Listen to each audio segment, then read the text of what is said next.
So our panel today is really to talk about the rules and regulations for this emerging industry.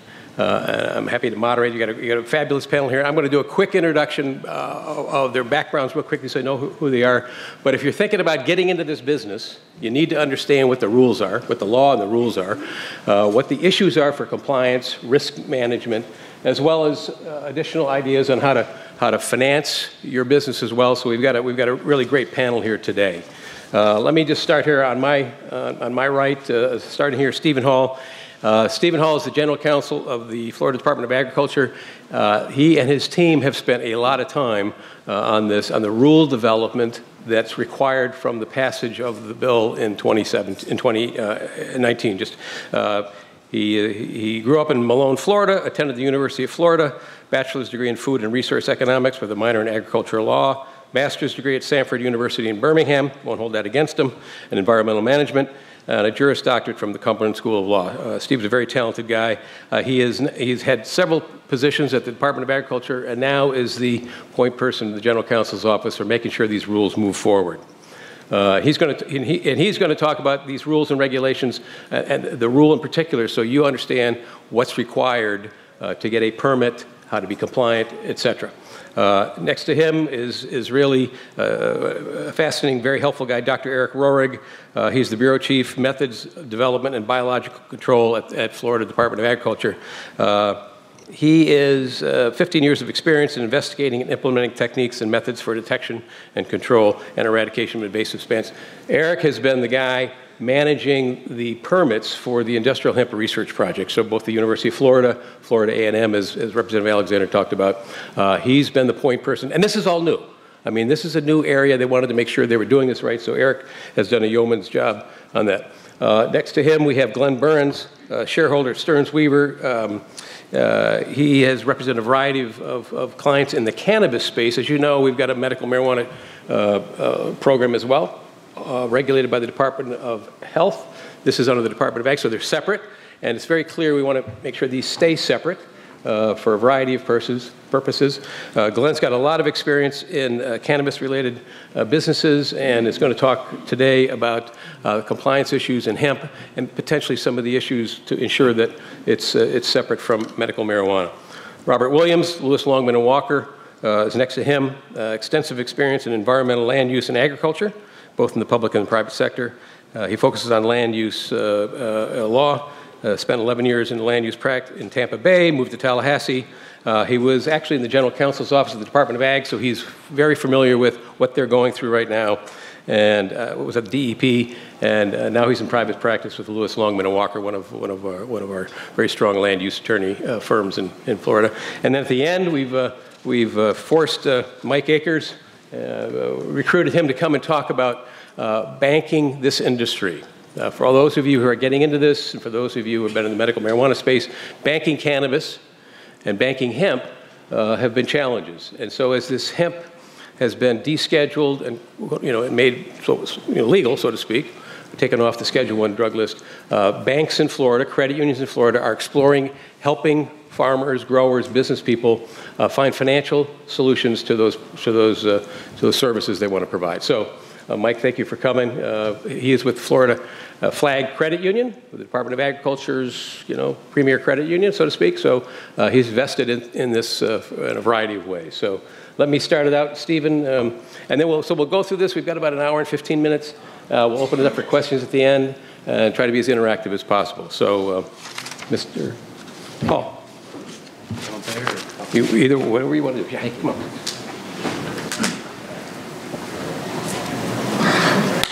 Good morning, everybody. My name is Stephen Hall. I'm the General Counsel at the Florida Department of Agriculture. I grew up in the 850. Actually, I grew up in the 850 when part of it used to be called the 904. I don't know if any of you remember that. I grew up over a little town called Malone over in Jackson County. I know we're going to have a version of this in Jackson County here in a few weeks. And I have spent my entire career, legal career at the Department of Agriculture. And so when I was put in charge of leading this charge, one of the things I told the commissioner is we're going to write these rules in such a way that our farmers have the opportunity to take advantage of this, especially after living through Hurricane Michael last year. We still have a family farm over in Jackson County, and we were impacted as well. So I hope that those of you in the room, I see a lot of farmers in the room, I hope a lot of you that we can have time to answer questions today. I want to talk about a little bit how we got here, and then I'm also going to try to explain the rulemaking process itself, so that to give you an understanding about the timeline we're on. There's been a lot of confusion or a lot of questions out there, and I will tell you, just to manage some expectations first, we're almost to the halfway point of the department's rule writing process, okay? So I'll get us there, and I'll tell you the timeline and the things that you can think of so you can prepare to decide about where you want to go with your operation. So how did we get here? Back in 2014, the U.S. Farm Bill was passed, and in that Farm Bill, it allowed Congress allowed states to start research programs.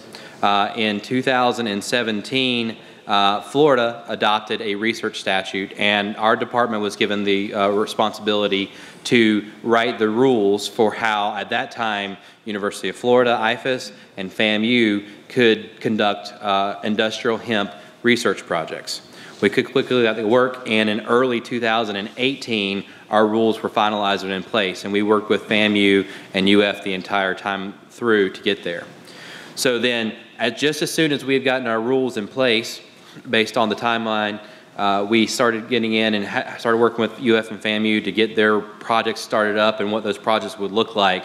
Then the 2018 Farm Bill came along last December. I will never forget, I was sitting in my office, it was the week before Christmas, I had the news on and I heard the blip that President Trump had signed the 2018 Farm Bill, and I said, we will, as we normally do, we'd start digging through that and realized there was a huge hemp component, and that was the first day it struck me, wow, we're probably going to have a big role to play in this. So me and my team got to work right away researching hemp, what other states had done, because it was very clear to us that this was a commercial grow versus our industrial rules, the industrial research projects that we have going on.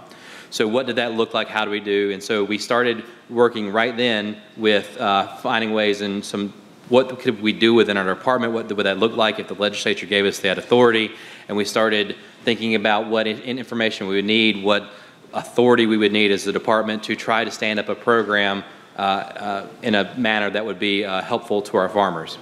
So what we did is we worked with the legislature, and they gave us authority passed this past year, known as Senate Bill 1020, and we immediately got to work with rulemaking and putting the muscles around this. The statute you can think of kind of like the bone structure, the meat of around the bones are the rules. And so that's what we're doing right now with the rules. We actually started our rulemaking process back in June. We put together some draft rules and sent them around, put them on our website, and then have held a series of workshops around the state, and have since then taken in all the comments we received at those workshops and really been trying to be thoughtful about what we could do and what the farmers said would work and what they said would not work.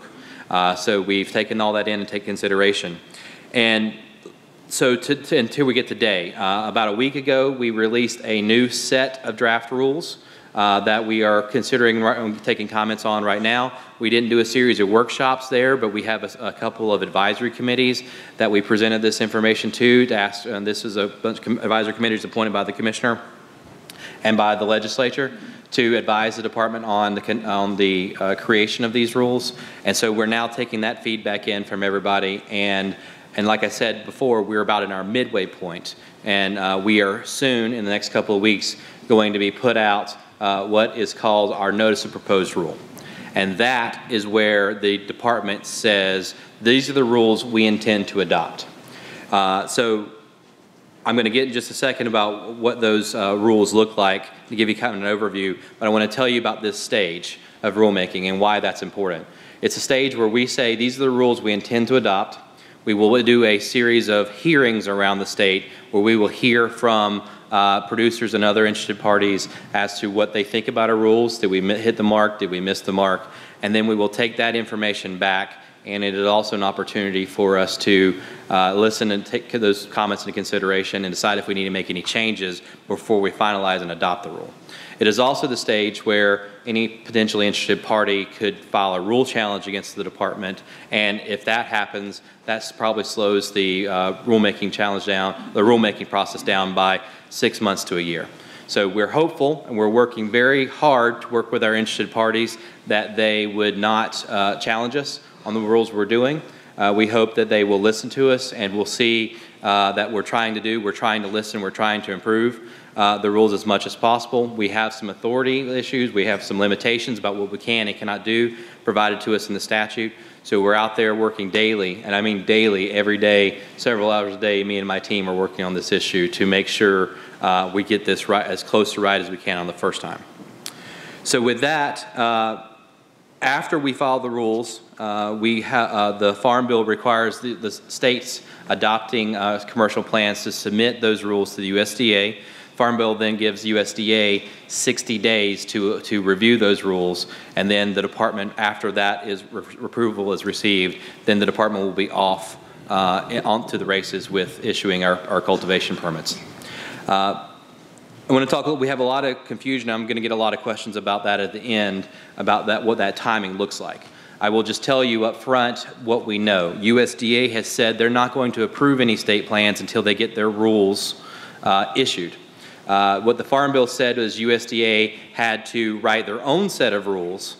That's for places in the U.S. where those states did not come up with their own commercial hemp programs. So what USDA has said is they are going to write their rules. They expect them to be out this fall, and then once those rules are written and they have put those in place, then they will start reviewing state plans. So what we have tried to do with, and I think where we've been put with the needed the legislation and the authority to write our rules, and then our natural rule process we have to go through here in the state of Florida, is I think we'll be coming in for a landing about the same time, hopefully, that USDA is ready to review state plans. So if everything goes well, we will marry up with USDA and on their timing, and everything will be smooth sailing on the end. But it's one of those things that it is an evolving situation, and we are constantly talking to USDA about where they're at, where they're doing, and are they ready for us when we're ready to submit. So there is a little bit of uncertainty there, but that's something we're working daily with the USDA. So now that I've bored you with all this legal mumbo jumbo and lawyer speak, what you want to hear about is actually our draft rules. So if you want to, you can go out on our website, which is www.fdacs.gov, FDACS, Florida Department of Agriculture and Consumer Services, fdacs.gov, and you can very easily find cannabis. We have a whole cannabis page that talks about not only industrial hemp, commercial hemp, but also we have some consumer services, consumer protection issues related to medical marijuana. We have all sorts of information there that you're welcome to visit and look at. But on that page, you will find September 18th draft rules. In those draft rules are the latest we've put out for public consumption. We have, even though they've only been out about 2 weeks now, we are continually tinkering with them, making changes. The closest thing to a final version you will see will be what that gets published in that notice proposed rule, and I expect that to come out the next couple of weeks. So what do the draft rules say? They are, whatever we finally adopt are essentially going to have a couple different stages to them. They're going to have a cultivation piece, which I think a lot of you are interested in. They're going to have some language about seeds, certified seed, and how that works. And then they're also going to have information about manufacturing foods for ingestion by pets and animals, and ingestion by humans. So let's start at the beginning on the cultivation piece.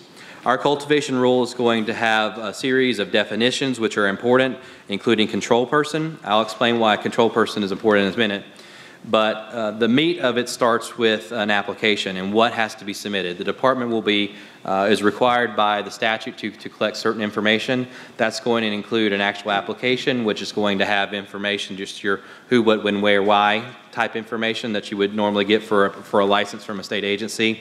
And then it's going to require that the plot location for the grow be indicated. The Farm Bill and the statute require the department to collect the GPS coordinates and legal land description for that. So you're going to have to tell the department exactly where you intend to grow your commercial hemp. Also, it requires each control person, is the definition we're going with, to get a full set, to submit a full set of fingerprints. What that looks like is the Farm Bill requires that if an individual has had a felony conviction for a controlled substance violation in whatever state where they were, they are prohibited for 10 years from that conviction from getting a license issued by the state for growing hemp. So that's what the fingerprints required, and we think we've came up with a very simple way of doing that. You can go to any there are a couple, several hundred, I'll put it that way, things like UPS stores and other places where you can go in and have your fingerprint scanned, and we'll give you the number that you do that when you submit it at that location, and FDLE will run your fingerprints and they will be submitted to the department. Also, the applicant will have to submit an environmental containment plan. Dr. Roy will talk more about that, but that is frankly, we don't know what this plant's going to do in the state. This is one of those areas that we hope we're being protective of, not only this industry to make sure it doesn't become an invasive and spread outside of your growing plot, but also we have as a role as a department to be protective of other crops and commodities in the state and make sure that this doesn't spread. So this is my goal, is hopefully in a few years when we get some more research and we have more experience with this plot, this would be an area of the rule the department can walk back a little bit when we get a little bit more experience down the road. Also, the statute requires each applicant to submit a waste disposal plan. We've had a lot of comments about this. I'll tell you what is in the rule today is not what we're going to adopt. We've actually been working hard on coming up with a waste disposal plan that sets some minimums. We initially had said, you tell us what your waste disposal plan is going to be. We heard from the interested parties that they wanted to know more information about what we wanted. So we've been working with our scientists, have been working hard to come up with an idea of what's the minimum requirements that we're going to require from your waste disposal plan to give everybody a little bit more advice on what that has to look like. Some other highlights from our cultivation rule is our rule provides that hemp may only be grown on land, bona fide agricultural land. That's your tax collector. He identifies land as agricultural and non-agricultural. So limited to agricultural land, and then land that is zoned agricultural or industrial use is a change from our first draft to our rules.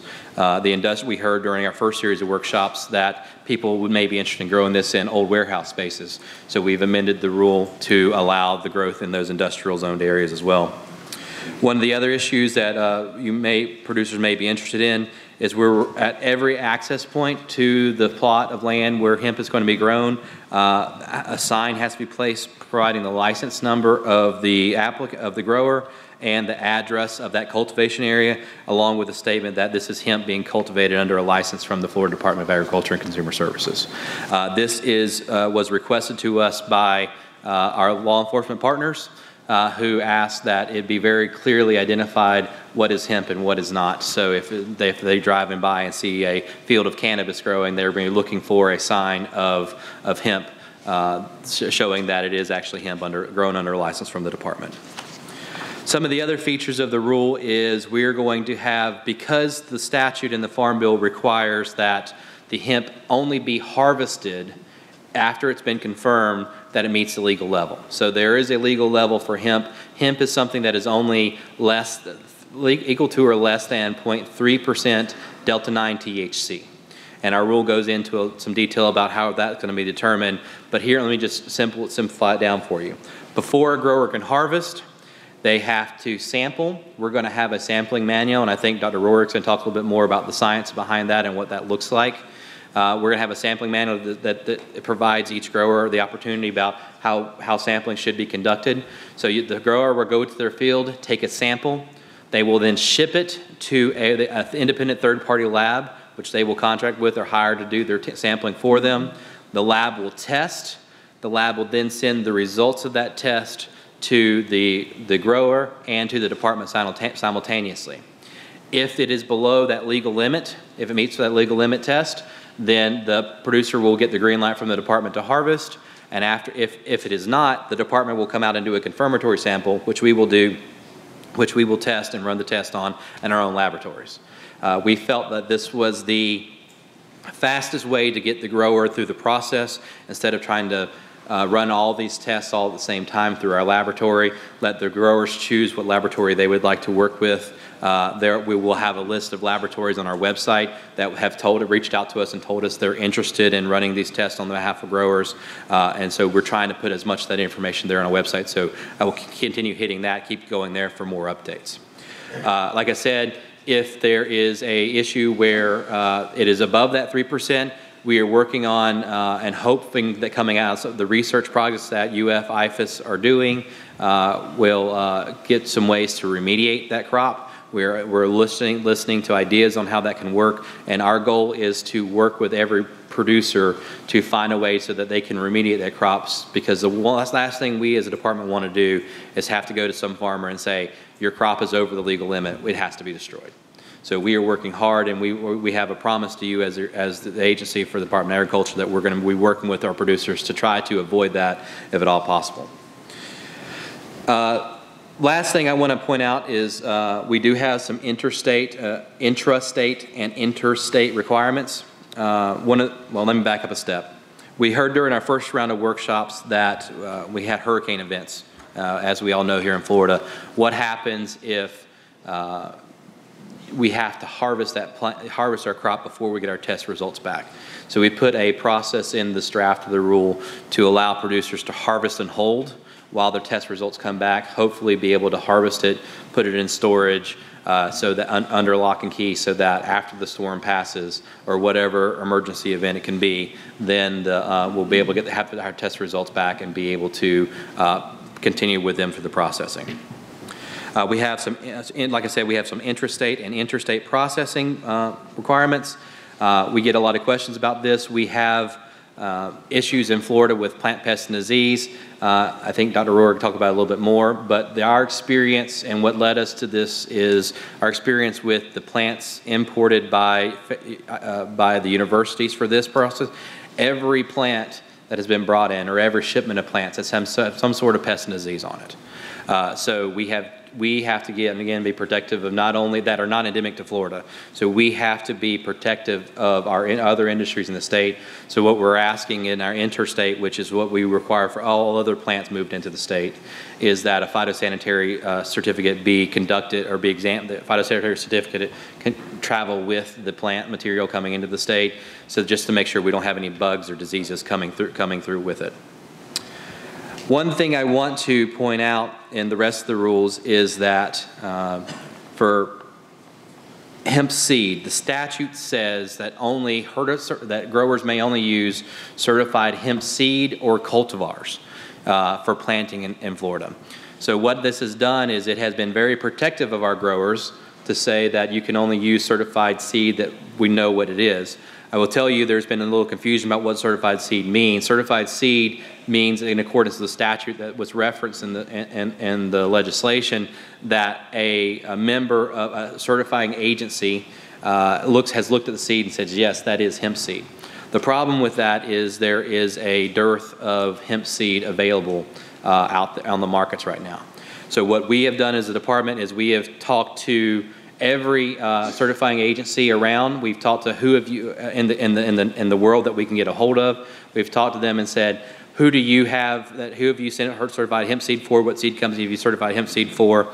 And we've called them and said, hey, do you have any hemp seed? What can you do? So we are actively updating that list and are about ready to put that onto our website as well. So our producers, we will do some of the homework for the producers for seed. The other part of that statute says certified seed or cultivars. I will tell you there is no certifying agency in the world that we can find that is currently certifying cultivars. Cultivars can mean clones, it can mean cuttings, things like that. So what we have done is we have put it into our rule to allow certified cultivars to be used by our producers, hoping that these certifying agencies will see this as a market opportunity and will move into that space.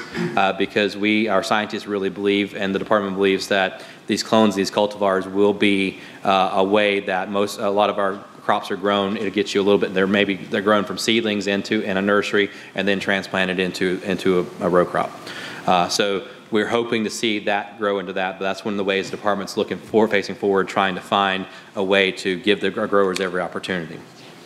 The rest of our rules for our seeds and our pet foods and our human foods essentially fold this process into our existing regulatory programs. On pet food, we are limiting it right now to dogs, cats, and specialty pets. So that's like your gerbils and things like that, lizards, all those sort of things. All right. I grew up on a farm in Jackson County, like I said before. I never thought I'd be able to talk about what CBD oil somebody could feed to their gerbils. I had never expected that in my career. But here we are, right? So this is all sorts of opportunities for everybody. So what we're doing is we're folding those into our existing program areas, and I think you will see, we did not include livestock yet because the USDA has taken the position, at least for now, and we're hoping to educate them so that this can be in the future. The department believes that hemp could be a great feed source for our livestock, especially our cattle here in Florida. And so we're working, but USDA has said if they find any CBD residue or hemp residue in meat, that meat will be rejected through their USDA inspections. So right now we're not allowing it to be included as a livestock feed, but we continue to work with USDA to hope they will see have a change of heart on that so we can have that as a resource as well. The rest of this otherwise is food, and I want to clear up some questions we get on this. So ideally what would happen is a producer would grow and then they would sell to a processor, or they would have a contract with a processor. What the statute says is that if the hemp is going to be hemp extract, so the CBDs or whatever else is going to be pulled out of the hemp and to be ingested, then those in being ingested, it becomes a food, which the department regulates food and manufacturing through our Division of Food Safety. So if you as a processor are going to extract hemp CBDs or whatever other properties out of hemp, or use that hemp in some sort of food, then you would have to get a food manufacturer's license from our Division of Food Safety. The good news is that is only a $650 license. The rest of that, though, is it has sanitation requirements. You have to do it in a clean, sanitary environment. The processing must take place in that area. And the whole idea of that is anywhere you're manufacturing food, you have to make sure it's free of contaminants so that it doesn't get passed down the line.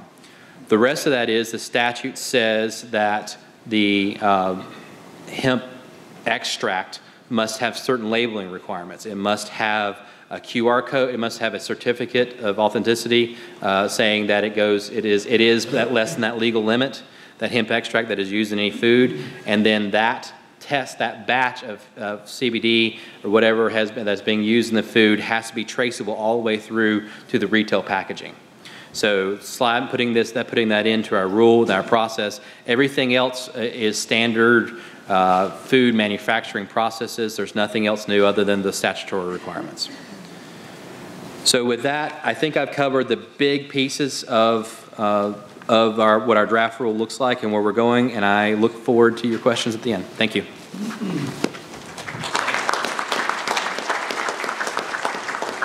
Thank you, Stephen. And again, we'll have some time at the end to talk about. I know these rules are kind of getting it all at once. They are listed on their website. I think they've done a great job in trying to make this as open, as accessible, and transparent to everyone as possible.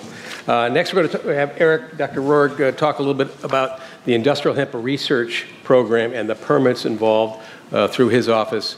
As Steve mentioned, the certified seed issue is important. As he pointed out, because of this boom in hemp, there's a huge shortage of feminized seeds around the country.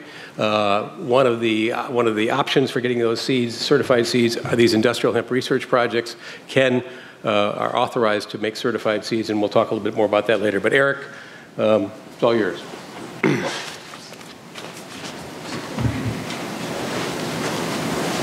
Thank you, Dr. Sharkey. My name is Eric Rohrg. I'm with Florida Department of Agriculture, Division of Plant Industry. So I'm going to talk to you just a little bit about cultivation of hemp and how it relates to our division. So I'll start at the beginning. Our division our mission is to protect Florida's agricultural, ornamental plants, industry, native plants from invasive plants, and invertebrates and pathogens, pests and pathogens. So that could be invertebrates, snails, slugs, insects. So that's primarily what I deal with on an everyday process. So right now I'm involved in that I oversee the industrial hemp pilot project that we have here in Florida. So that came about through a 2014 Farm Bill and then was revised on the 2018 Farm Bill. And the way it stands right now is only land-grant universities, so we only have 2 in the state, that's University of Florida and FAMU, we're able to obtain permits to cultivate hemp. And that's going to change soon, sometime in the next couple months. That current industrial hemp planting, or actually it's called industrial hemp planting permits, that will be slightly revised, and that'll allow other colleges and universities in the state to cultivate hemp. And so there's a lot of interest in that. We've already been talking to a lot of these universities. So I'm going to kind of tell you a little bit of background on these rules, because it's part of it that we've gotten a lot of feedback from was the invasiveness of hemp and why in the rules it mentions that. So basically, it is considered an invasive plant. It is invasive in parts of the world, including parts of the United States and the Midwest. It is bad enough to where people do have to input into their, mechanical, chemical process to control it.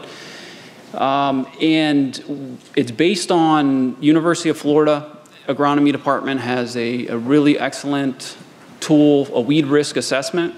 It's based on some work out of Australia. It's world renowned.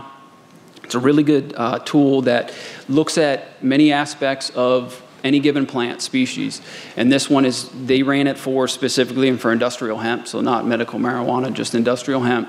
It's based on scientific literature, feedback from industries. It looks at a lot of different aspects of the plant, such as how does it, if it produces a lot of seed, are the seeds edible, are they windborne, stuff like that. And that, you can actually go to UF invasive plant assessment webpage and find that information. And if you look at it, it has a score. Basically, that print gives you different information, a score, and then some verbiage on the plant's invasive potential. Doesn't mean that that is going to be what it is, but it's a potential, so it's to help guide us. So it does come back, I believe it's a 12 or 14 now. Anything with a number over 6 is considered invasive, so that this is considered an invasive plant. So that's where we're coming from on that. But as I mentioned, the pilot projects that UF and FAMU are working on, that is a component of their research. The idea behind the pilot projects was that they conduct research looking at different things like what varieties are going to grow in Florida and which ones for, depending on what you want to do. Are you looking at seed? Are you looking at fiber? Are you looking at CBD? What's going to grow here? What are the best management practices? How invasive will it be? So I just wanted to give that as a background for the invasive part. And that comes into play where, as Stephen mentioned, in the rules, you'll have to provide a containment plan. There's been a lot of confusion with that. The containment plan is not how you're going to protect your crop from other plants coming in. It is how are you going to prevent the crop from spreading outside of your permitted area. And so basically that involves, it can be whatever you say it is specific to your situation, your land, but it basically would be bare earth buffers, mowed areas, like say a 10-foot, 20-foot buffer around the crop, and then just scouting, making sure if anything pops up in those areas, you eradicate it. So it actually is pretty simple. Hopefully, as we get information back from UF and FAMU, we'll know a lot more about the invasive potential and how much of a problem it is actually going to be. Another part of it is pests. So a lot of people, a lot of feedback we get is that you'll notice in the current state hemp plan, it allows for producers to import seed, which is certified seed that Stephen mentioned, and then also tissue cultured plants in a sterile media. And the reason behind that is there are a lot of, contrary to popular belief, there's a significant number of pests that attack cannabis. There's over 500 worldwide.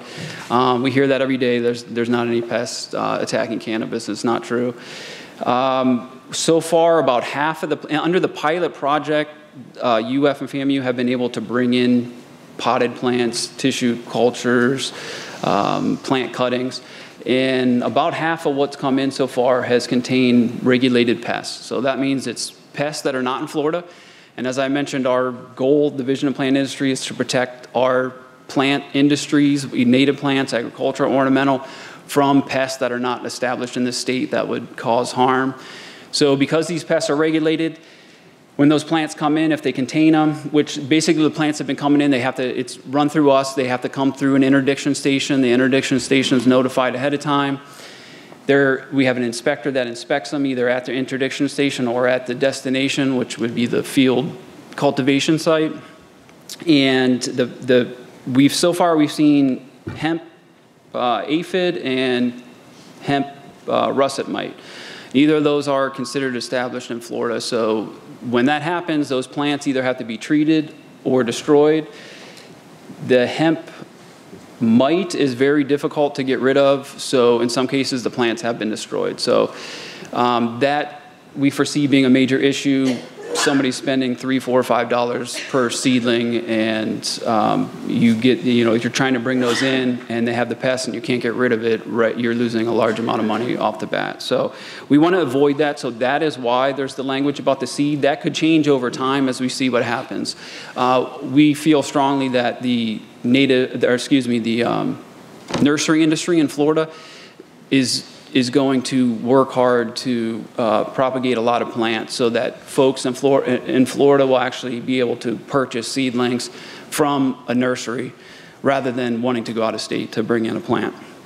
And so I just talked about the insects, but there's also pathogens as well. So that's the reason behind that.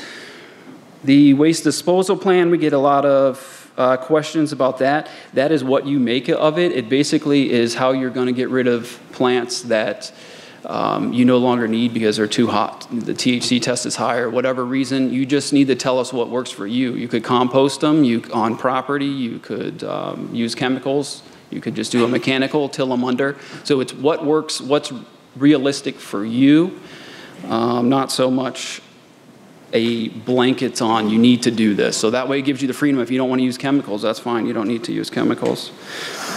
For the permitting, we have, so as I mentioned, I'm doing the industrial hemp pilot projects, but once this moves to the full state hemp program, this will go to our permitting team. So we issue permits every day for many different reasons for the industry. So we already have a permitting team in place and a system to track it. So we realize we may have a lot of interest at the beginning, but we don't foresee that there's going to be much issue with being able to quickly turn these around and get them back to folks. We'll have a designated phone number and email for the hemp program so that folks can send us their documents or call us with questions so we can easily answer them. Planting, so this is going to be another topic that everyone's interested in, is the sampling and the testing of the THC.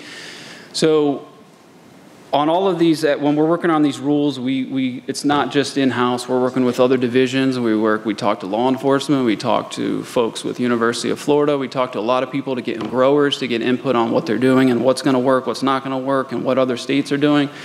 So the sampling plan we came up with is based on what other states are doing and what we feel we could work with.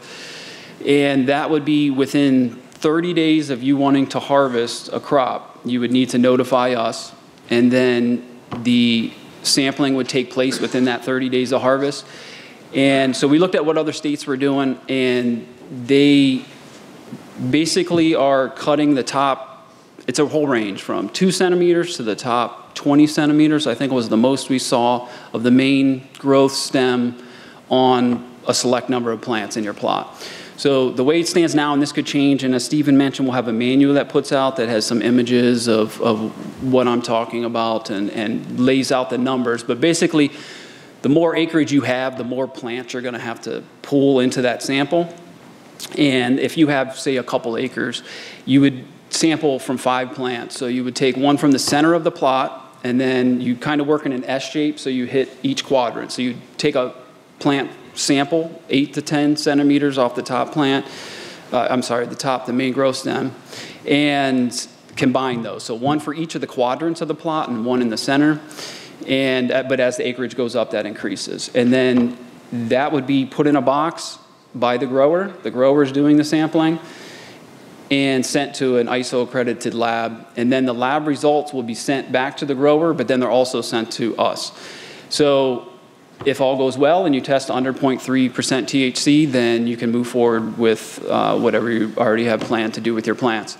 If it comes back hot from that lab, so it's over 0.3% THC, then we'd have a process where Florida Department of Agriculture employees come out, take a sample, and we run it in our labs. It'll probably be the AES division that does that. And that way, if it comes back hot again, then you'd have to move into, as Stephen mentioned, some type of remediation to be able to sell the crop. Or if we can't meet that, it would need to be destroyed. But as Stephen said, we're trying to work with everybody. We don't want people to fail. We really don't. So we're going to, try to work with people as much as possible within the constraints of the law. Also, as Stephen mentioned, if for some reason that testing can't come back or something else comes up that you need to harvest sooner, within that 30 days you notify us, you could still harvest and store your harvest on your property until the test results come back, or if you do the follow-up, if there's the need to do the follow-up test by us, you could store it until that comes back and we figure out what's going on. There'll be probably once a year inspection where we come out to the plot or the cultivation site, and we would look at information that you have to retain, which is where did you buy your seeds, what varieties did you plant. You have to hold on to those for a couple years. We would look for pests and pathogens. So as I mentioned, if there's any regulated pests are found, then that you'd have to take actions on that to eradicate that, possibly. I mean, it depends on what it is. Interstate movement, Stephen pretty much talked about. As I had said, there's the concern of bringing pests in, so we have concern about other states wanting to bring in their biomass. So biomass would have to be rendered unviable before it comes in, meaning it could no longer contain live pests or pathogens. If you are moving plants within the state, you basically have to do it in a way that would prevent the inadvertent spread of the plant. So it would have to be in contained vehicles of whatever kind once you harvest and you're moving it to another location, such as a processor. And I think I kind of covered everything that relates to us. The seed stuff will be with another division, and we're still working on that. So I think that's all I have, actually. And then, as they mentioned, we'll have some questions at the end if anybody has any. All right, thank you. Thank you, Eric. That was a lot of detail, but I think if you're thinking about really getting into this business, their team will be the ones that really try to ensure that you're, how to apply, how to get a permit, and how to stay compliant. And again, they've been super helpful and very supportive, and I think that's been the attitude of the commissioner and the department. Next, we'll kind of get into the legal issues here, and we've got two great lawyers here from Tallahassee who are in the cannabis space and the hemp space, so we look forward to working with them. Glenn, why don't you come on up here first with Stearns Weaver, one of our sponsors. Again, thank you, sir.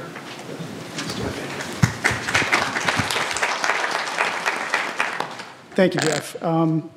Backstage, Commissioner Dozier made an apt comment, and it was, if we get this right, this is going to be an opportunity for not just big farmers and little farmers and big producers or manufacturers and processors and little ones.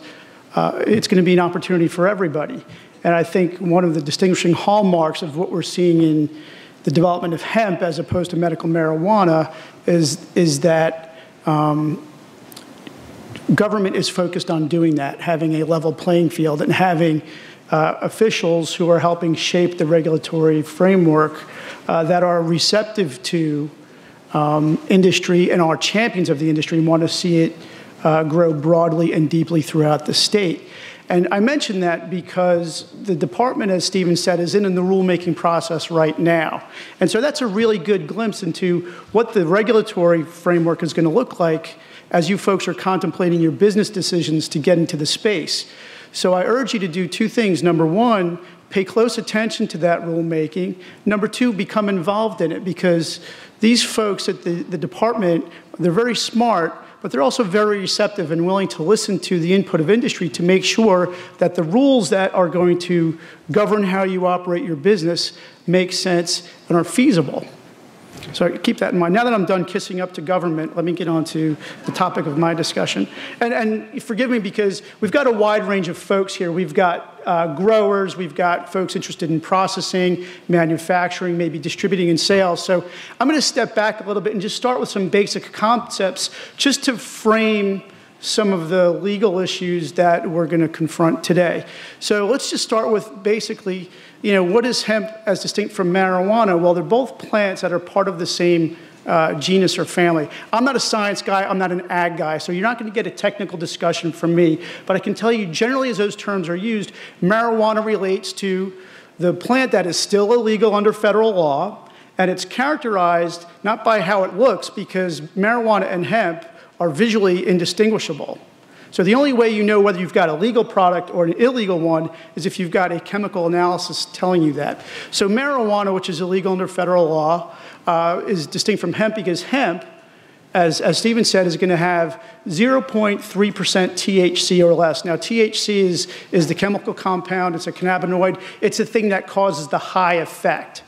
So typically, marijuana will have high THC and low CBD. CBD is another compound that's you're hearing a lot of buzz about with hemp because it's supposed to have a lot of different properties, whether they're health-related, whether they have industrial applications, and we'll get into that. Hemp is going to have low THC and high CBD, and hemp is often valued for its CBD content and its quality. So I want to distinguish that because we're here today because at the end of last year, the federal government, via the 2018 Farm Bill, legalized hemp.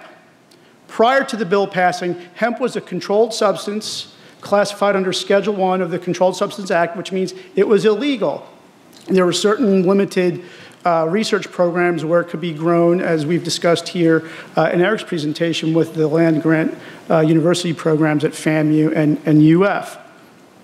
But now that hemp is legal throughout the country, states are rushing to get through the regulatory process to set up state programs where it could be legally grown, processed, and sold. So what has Florida done since then? Well, we passed a statute that became effective in July that establishes the hemp program framework. And this industry has benefited from two things. Number one, the decriminalization of hemp, which makes the regulatory framework a lot less cumbersome than medical marijuana. But we've also learned a lot of painful lessons from the development of the medical marijuana industry in this state. So let's talk about some of those distinctions. Under the Florida statute, number one, I think one of the key things for people in this room is that it doesn't require vertical integration as you see in medical marijuana. So you don't have to be the same company that grows it, processes it, and sells it. You can have growers, you can have processors, you can have distributors and sellers of hemp. Well, that creates a much broader playing field. I think it lends itself to more rapid and broad economic development opportunities for folks in this room and around the state. The other key distinction is that under the Florida statute, there are no limits or caps on the number of licenses that can be awarded. Again, that's leveling the playing field for large and small players and players in different market segments. Now, to be clear, licensing is only required for cultivators. That's somebody that grows it, that cultivates it, that harvests it. Doesn't apply to processors, doesn't apply to sellers. Beyond that, the statute is pretty straightforward. It really focuses on making sure that we've got testing requirements to make sure, number one, that the THC content is under the legal limit. Number two, that compounds or contaminants that are harmful for humans are detected. And then it provides for some labeling requirements, such as a quick scan code or a barcode on a label that you can scan, and it'll take you to the lab, the independent testing lab analysis that will show you exactly what the THC content is, what the CBD content is, if there are any contaminants in there and things of that nature. So it's a necessary statutory framework, but it's also one that makes a lot of sense. So I want to talk a little bit about how how this works in practical application. As Steve told you, the department is still in rulemaking process, so we don't have an application yet for somebody to get licensed. We understand that it's going to be a much less cumbersome and onerous type of application process that you see in medical marijuana, and in part that's because we're no longer dealing with a controlled substance. One question that I get a lot of times is, well, what if I want to, I don't want to grow, but I want to distribute a CBD product, or I want to sell CBD product? Here's the thing you have to be cognizant of. Federal law is still trying to work through some of these issues, and it's still a little bit of a Wild West territory.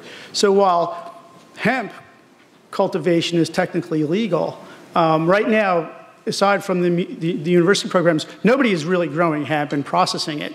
So how are you going to get CBD product? Well, you're going to have to get it from out of state, most likely. Here's the rub.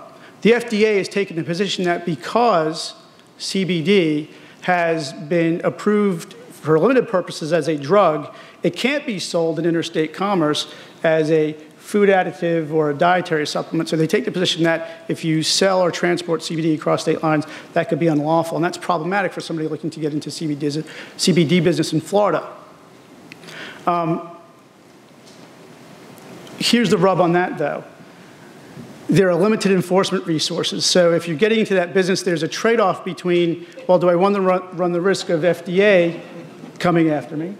And, or do I take the risk that they're not going to knock on my door because I'm a small guy or I'm not making health claims? So before you get into that space, I'll just say tread lightly and find yourself a good lawyer that can walk you through those processes, because we don't know what the feds are going to do. And I say that kind of tongue-in-cheek, but not long ago, the U.S. attorney for the Northern District of Florida said that he was going to be prosecuting marijuana possession charges, whereas a number of state attorneys around the state decided to back off of that because of the issue I highlighted at the top of this conversation, which is marijuana and hemp are visually indistinguishable. So unless you've got some high-tech mobile testing lab that you can test product, it becomes a very dicey situation. So we haven't seen any major enforcement initiatives here in Florida, but if the U.S. attorney says he's going to pursue that stuff, I'd be a little bit concerned about it.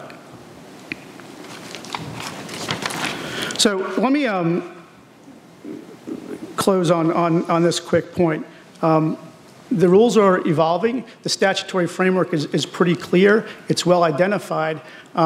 Pay attention to the rulemaking process. As you stand up your businesses, you're going to be able to have important insight and input to that process, and that's only going to inure to your benefit as you get into this state. So thank you for your time.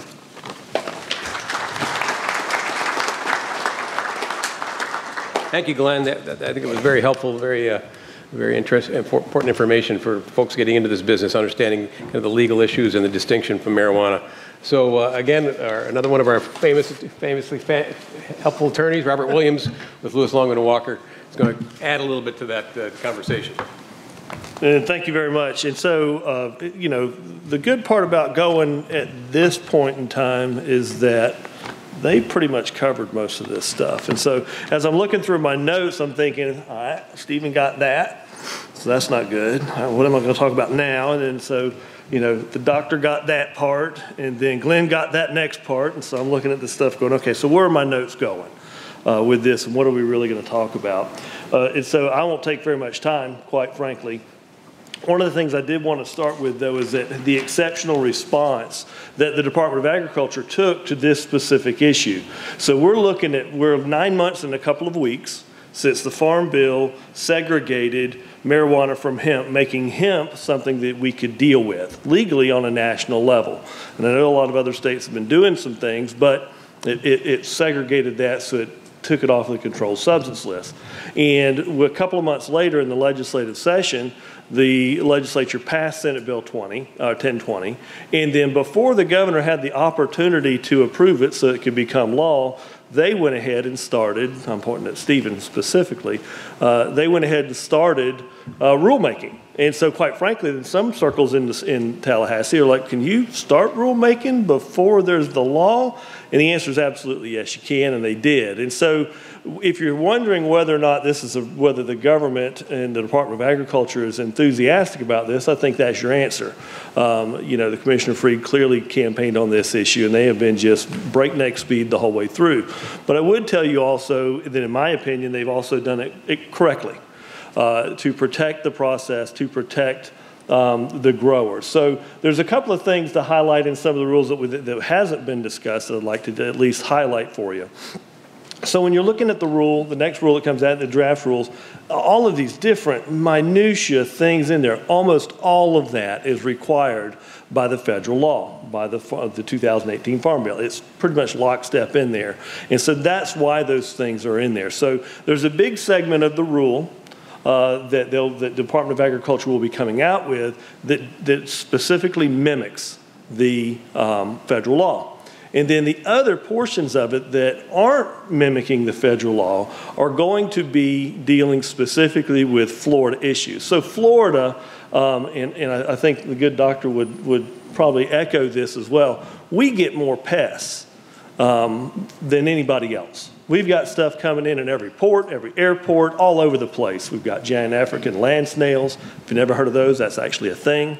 We can talk later. It's a nightmare scenario.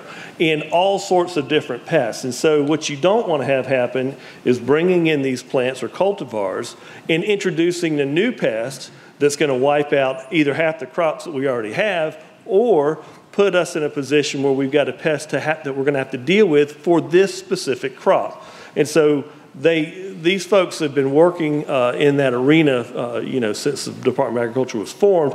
They actually do know what they're doing on that, and they're going to work hard to do that. The other segments where the Department of Agriculture is weighing in on this thing that's different from the federal law as well, is when you're dealing with animal feed and how they're going to deal with that, but also ingestion.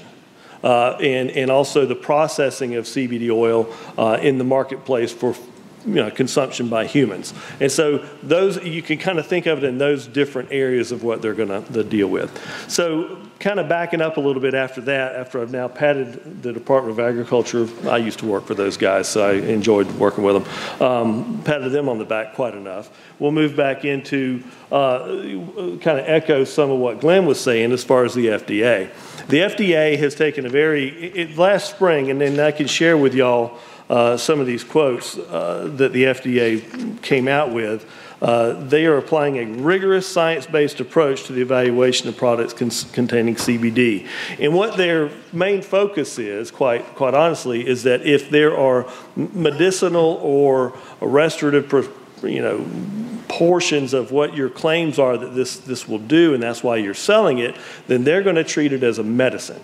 And there's a couple of, FDA has approved, in fact, Epidiolex, and I'm sure I'm saying that incorrectly, which actually contains CBD, and they've also approved Marinol and Syndrol, which are drugs that contain a synthetic form of THC. And so they're not going to, the FDA will not, it appears, be moving away from their stance that they're going to regulate those as drugs. And so I would agree with Glenn as well that if you're getting into that portion of the consumption of CBD, tread lightly and understand that it is the Wild West. And because, every time I talked to a couple of folks last night, I'm like, this is a problem. And they're like, well, wait a minute. I was just down at the Kangaroo Mart or the 7-Eleven or the CVS, and I see this CBD stuff all over all the shelves. I'm like, yeah, but the FDA is saying it's not legal. And I can't make it any more blunt than that. And so that's something to pay particular attention to. So the last wild card that I'll talk about, and then we'll be ready for our last speaker and then questions, really revolves around the USDA. And so the last wild card we have on this thing is when will the USDA come out with their rules and approve all of these things? Because as we've discussed, we're part of the way through of our writing.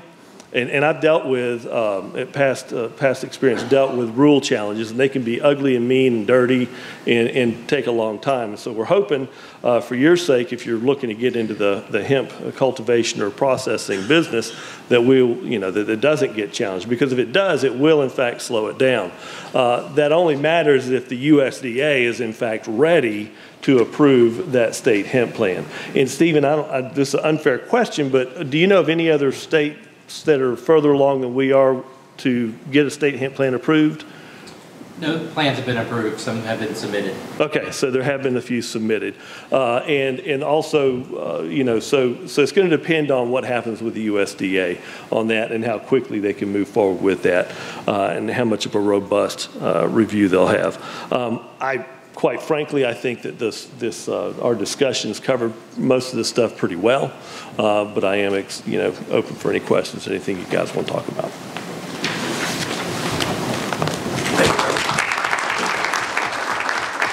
Thank you, Robert. That was very helpful.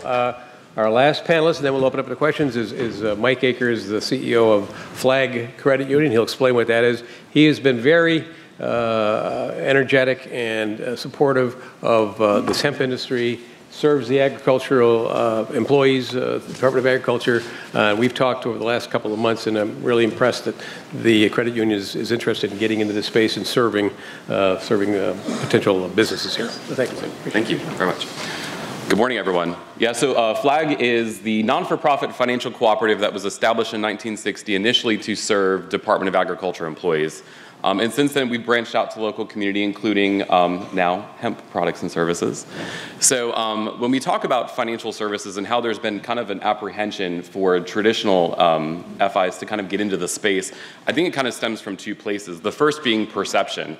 And just lack of knowledge. When we hire a new teller, the first thing we teach them is you play a role in law enforcement, you play a role in anti-money laundering, and one of the first things that we smack them over the head with is drug and enforcement and kind of looking at some of those other things. Now all of a sudden we're shifting to, now it's this legal program that we want to make sure that we're embracing because it has been legitimized, and we're very excited to be part of that process.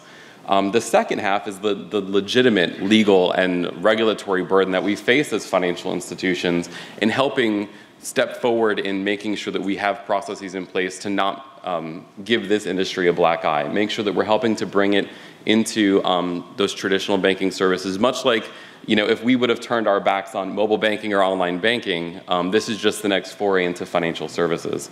So that being said, I think what you guys have probably already faced is some apprehension or additional questions if anyone's tried to get a checking account or a savings account for your new hemp business. That's the only thing I would advocate is that you kind of take three different things into mind. The first is really good record keeping. Some of the folks we've already started chatting with have gone through the regular process of registering with SunBiz and some other ways to make sure that they've got all their documentation in place. The second is really good record keeping, making sure that you've got all of your information readily accessible, and not being offended when we ask additional questions. So we want to make sure that we've got all of the processes in place to make sure that things don't happen that would impact your ability to access your money when you need it. So if there's shifts in your business, changes in how you do business and the way that you maybe shift from more cash or checks or whatever the way that you typically are transacting business, making sure that you're super transparent and working with your financial institution to make sure that you're communicating how you're doing. Because I think if we're working together, just like we've got multiple, diverse panel here, that we can make sure that we're providing the products and services that everyone needs to make this process legal and easy and convenient. And look forward to any questions anyone may have. I know we're running out of time, so I'm going to cut my shtick short. Yeah, thank you. Thank you. Good. Thanks, Michael. Well, thank you, everybody. We've got about 15, 18 minutes left, and I'd like to open it up for questions. I have just two I'm going to ask real quickly for, I think that we're covered, but I want to make sure they're reinforced here, and perhaps for Stephen and Eric. This permit issue, I mean, I know the law and the rule and the federal law, who is required to get a permit if they're going to cultivate? We talked a little bit about manufacturing, processing, selling, kind of just walk through that a little bit. And then And I've talked to your shop and others and the commissioner, this huge interest in applying for permits, potentially November, December. I mean, you may be swamped. Frankly, this is a huge influx of interest. Maybe Eric, you can talk about how, I know you're going to be ready for it, but what does that mean in terms of if I apply, how long do you think it'll take for me to get approved? So, Stephen, maybe on the first one, and then we'll open it up to. Sure. Thanks, Jeff. Really quickly, cultivation, you got to get a permit from our Division of Plant Industry. If you want to be a seed distributor, you have to get a permit from our Division of Agriculture and Environmental Services. If you want to process and then process hemp and/or manufacture hemp edibles for ingestion, you have to get a permit from our Division of Food Safety. If you want to sell at retail any products with hemp extract in it, you have to get a permit from our Division of Food Safety as a food establishment. So that's the retail sale. That is already that was already in law. And then you also, if you want to manufacture milk or sell milk or manufacture frozen desserts with or pet food, you have to go. Frozen desserts and manufacture frozen desserts or milk with CBD in it. You have to get a permit from our Division of Food Safety. So those are the highlights about things. And most people will take away. Don't get distracted. If you cultivate, you grow, you get one permit. If you're going to manufacture a hemp extract for ingestion, you're going to get a second permit. And if you're going to retail sale at a retail location, you've got to get that third food establishment permit. I will tell you, and I'll jump in, and Eric can talk to details. But by law, the department has 90 days to approve or deny any permit application. We fully intend to fall within that timeline and follow our statutory requirements. There is an out where if your application is incomplete, we have the opportunity to go back and ask you for more information. But you can expect that when we tell you that our rules are fully adopted and we're accepting applications, then we fully intend to do them within that 90-day requirement. So, thank you. Permitting wise, it's going to be very different for the folks that want to be in the industrial hemp pilot project, so the colleges and universities versus people who are the average person who's wanting to grow. So I won't even get into the industrial hemp pilot project. Best thing would be just to contact me directly, but there's actually 13. They have to submit an application that meets all the criteria of the rules. So there's actually 13 different areas they have to touch on, and it's a lot more lengthy and complicated than the open cultivation permits. So for those, you would have to provide, there's a fingerprint portion where you use live scan and somebody from the company or grower, and that's all defined in the rules that are posted now, would submit their fingerprints through the live scan. And then when they send their application to us, it's basically going to be able to go online, and there'll be an application form that you fill out. It's going to be very short. Basically, who are you? What varieties you want to grow? Where? And then you'll tell us about the live scan. It has numbers attached to it for, to your actual scan, and then we will get that information from Ag Law. So in the rule, I forget what it is exactly, but you can't have certain drug convictions. So as soon as we get that back from Ag Law, then we finish processing. And the only other information you have to give us besides that short application you fill out would be, and then there's the fingerprint part, and then the environmental containment plan I touched on, and the waste disposal plan. So you would need to tell us up front, what are you going to do with plants that you're disposing of, and how are you going to keep your plants from spreading? And that could be as simple as a couple sentences each. Just what are you going to do that works for your situation? So the application is going to be pretty painless. There's no fees at this time. So you would then submit that to us, and the turnaround time, it's hard to say right now.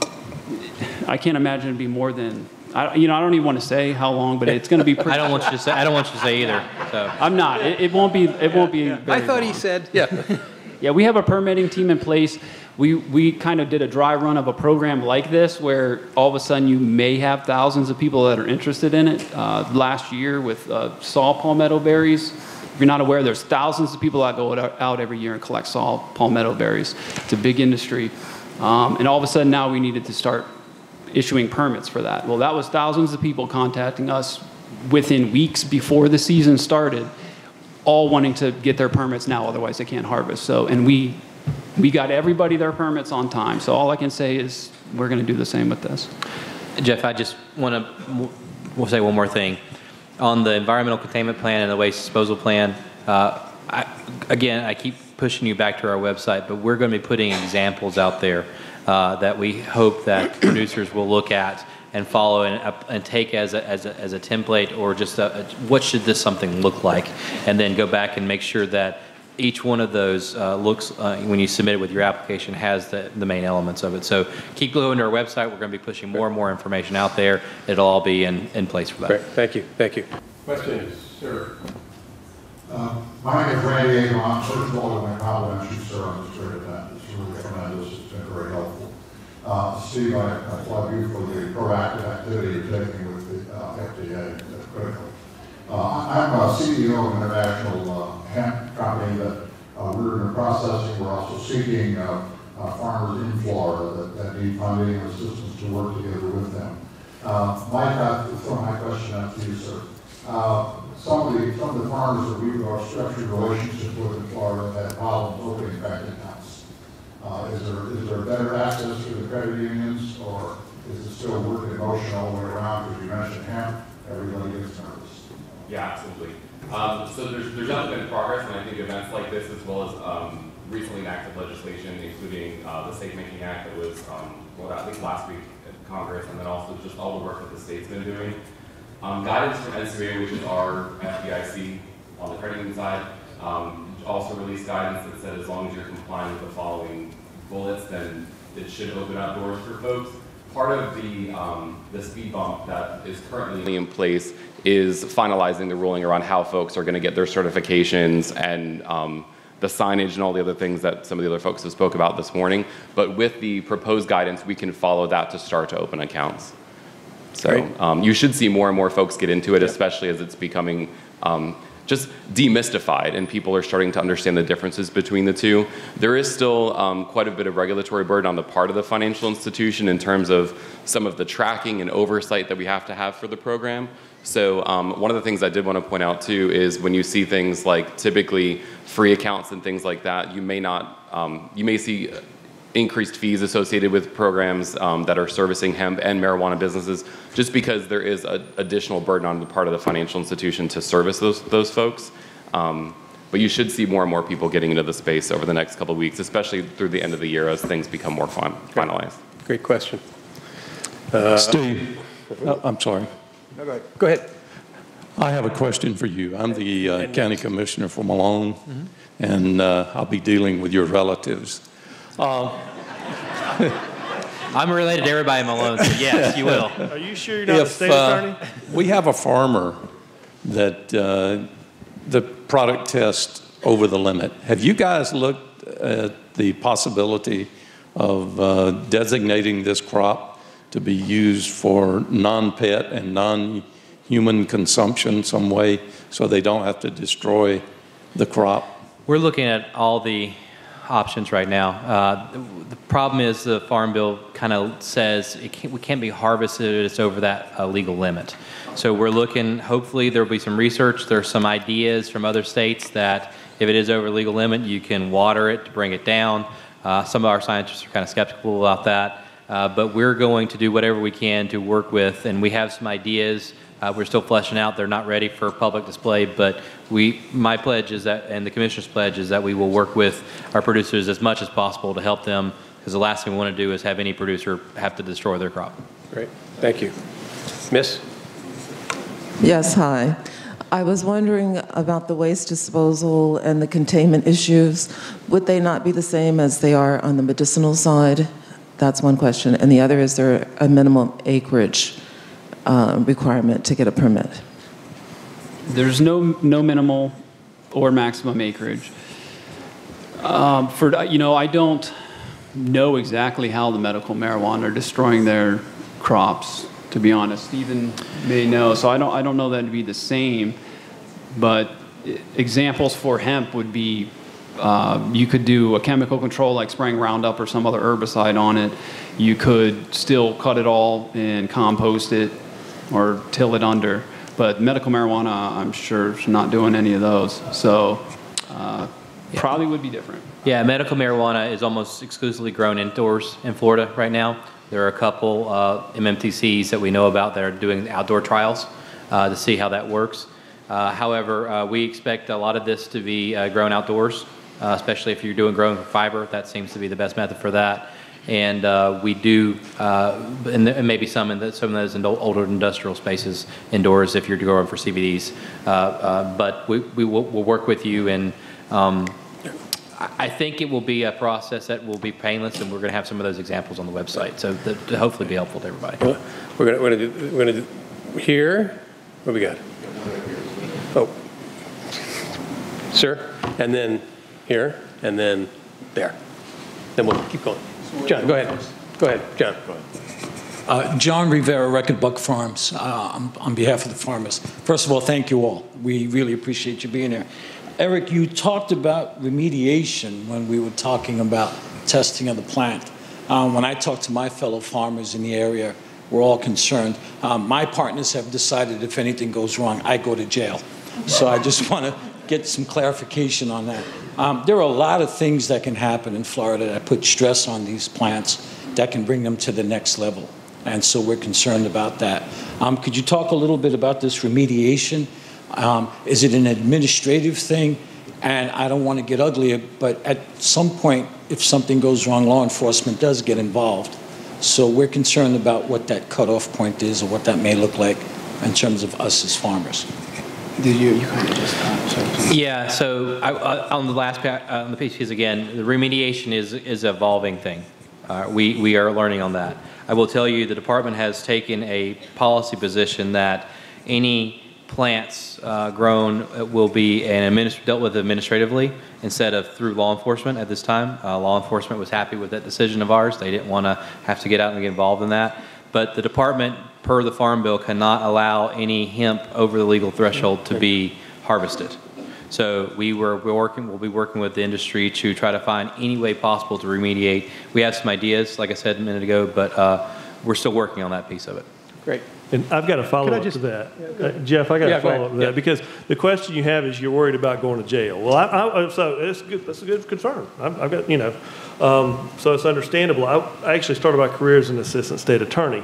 And so when you legalize this sativa cannabis plant, but there's two different versions of it, it's hard to prosecute, which, the state attorneys across the state are finding that now. The good news for you, and I would suggest that you look at both the state and federal law on this, or get someone to kind of really walk you through it, is that negligent possession of, if you're growing hemp, and you believe you're growing hemp and not marijuana, and if you negligently wind up with a hot plant, there's no criminal prosecution going to attach to that.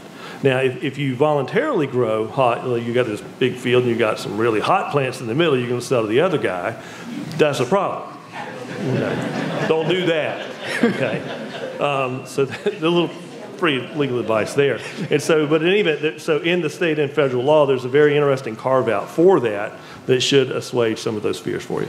If I could just layer on that real quick, and the way to help you out in that regard is by paying attention to and following the rules that the department comes out with. So if you've got your GPS coordinates entered in there, if you got your fencing, you got your signage, your testing and all that stuff, that's the type of factual background that's going to lend itself to the negligent issue that Robert highlighted. Absolutely. Cool. Here, and then we'll go there, and we've got a couple minutes left. We'll go back to the blue. I think, Eric, I think this question would be best answered by you. How many ISO-accredited labs are doing testing right now in the state of Florida? Do we have a number on those? I don't. That's AES kind of handles that, our AES division, but we know we believe there's at least 3 to 5 online now that can do it today in the state, and we know there are more that are working to get their licenses to be able to do it. One of them is here. And on the cost for this, right, for a small farmer, say I want to start out with an acre, I want to grow maybe 10 plots on that acre, versus a large farmer, 100 acres, still 10 plots, right? So they're going to do 10 tests. but larger acres, like you were talking about, different sectors in that plot. Just wondering about, have any discussions revolved around the cost of the testing to the farmers? We've been working with the labs to find out what the testing is and to be able to provide that information. We have to build that into our rulemaking to understand what the cost will be. So that's something that we'll be putting out with our next draft of the rules. Thank you. This young lady over here, quick, can you give her the microphone? Yeah, she's been patiently waiting. Thank you. We've got room for a couple more, so we're. Hello, sir. My name is Bridget Forsyth of TMB Forsyth General Contracting out of Atlanta, Georgia. I'm born and raised in Panama City, Florida. Okay. But we have land that we would like to utilize for cultivating. Now, with our general contracting company in Georgia, we have our service disabled veteran certifications, our minority women certifications, our disadvantaged business certifications. So as we form our business here in Florida, are those certifications that will be useful for us in order to get into this industry? Did you follow that, Stephen? I did. I will also pass down to the private counsel. I can't give legal advice to you, but I will say we are not going to have any minimum requirements or any certifications to do cultivation in the state are not required by our rules. I got this gentleman in the blue shirt back here, and then we'll come back over this way. So could you grab the microphone for him, Court? Probably loud enough. I'm sorry.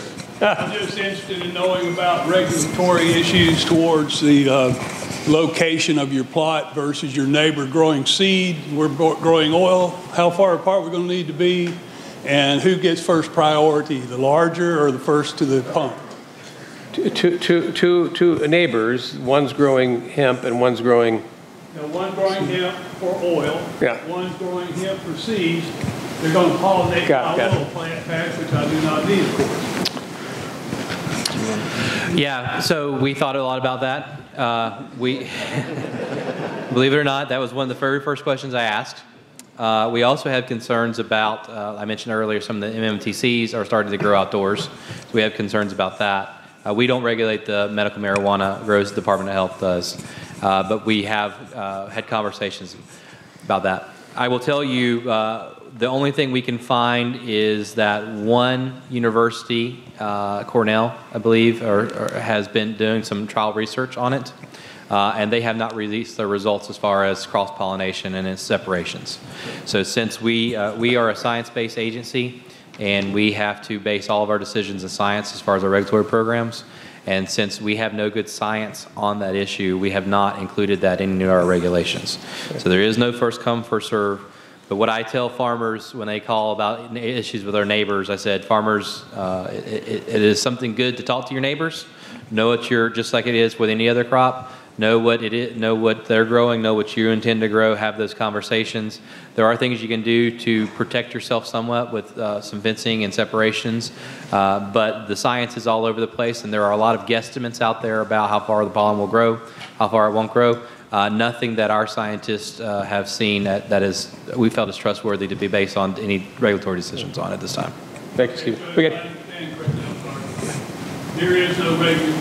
My neighbor, if I'm already going for oil. No, I'll answer. Yeah, I'll interrupt you. No, there is no. I can't stop your neighbor from growing. I'm not going to stop you from growing either. Okay, so, yeah. Okay, we're going to take two more questions. The gentleman here, and then the gentleman there, right here. Yeah.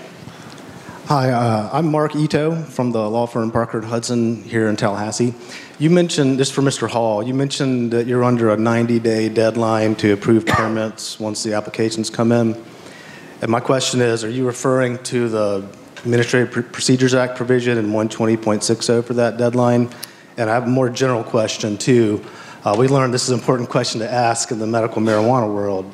Is the department working on their general assumption that the Administrative Procedures Act's licensure provisions apply to the permitting process? yes and yes. So for the lawyers in the room, that yes and yes is good enough, but the rest, the 90-day I mentioned, applies to all agencies, in my opinion, unless exempted, all agencies' applications for approving and denying applications.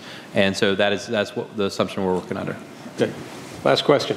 My name is Bill Schatzman with Atlas Laboratories. We're the third-party laboratory provider. My first question is to the banker. Credit union. If we're doing, credit union, pardon me, if we're doing business with you and our client wants to transfer the money to us and we're in the same bank, are there going to be additional fee, or the same credit union, are there going to be additional fees for the transfer since you're able to know where the money came from and where it went? I'd assume not. I mean, every institution is going to have their own fee structure. I just anticipate that, you know, in a world where we've seen a lot of free business accounts, that you may see additional fees associated. It could be transactional based, it could be balance based. It's going to be up to the institution. I would assume within the institution there would probably not fees associated with that, but it would be depend on who you bank with. Okay. And the second one is to the regulatory gentleman. With the 17025 requirement, is there going to be a provisional licensing where we can begin testing, showing our ability from another laboratory that's out of state, so that we have time to get our ISO 17025, but at the same time we're able to provide our services to the customers? Yeah. So as far as getting your ISO accreditation, if you're working on that now, that's great. We're not, you don't have to go through us to do that. I will tell you what we are planning to do for our laboratories and so for producers to understand, and when you're having discussions with laboratories, our laboratories are developing methods now that we're going to use for in-house for that secondary, the confirmatory screening test if the first test shows that plants are hot. And we're going to be, actually for the labs, we're going to be putting that and making that available through our website so that the labs will know what exactly the tests and methods we're using. Good. And so that labs can be able to assure the producers that they're running the same processes. Good. Thank you, everybody. We're going to take a break. 15 minutes. We're going to start back at 10:30. That's a big hand for the panel. I think that was very informative. Thank you, gentlemen. Appreciate it very much. And 15 minutes. We'll be back.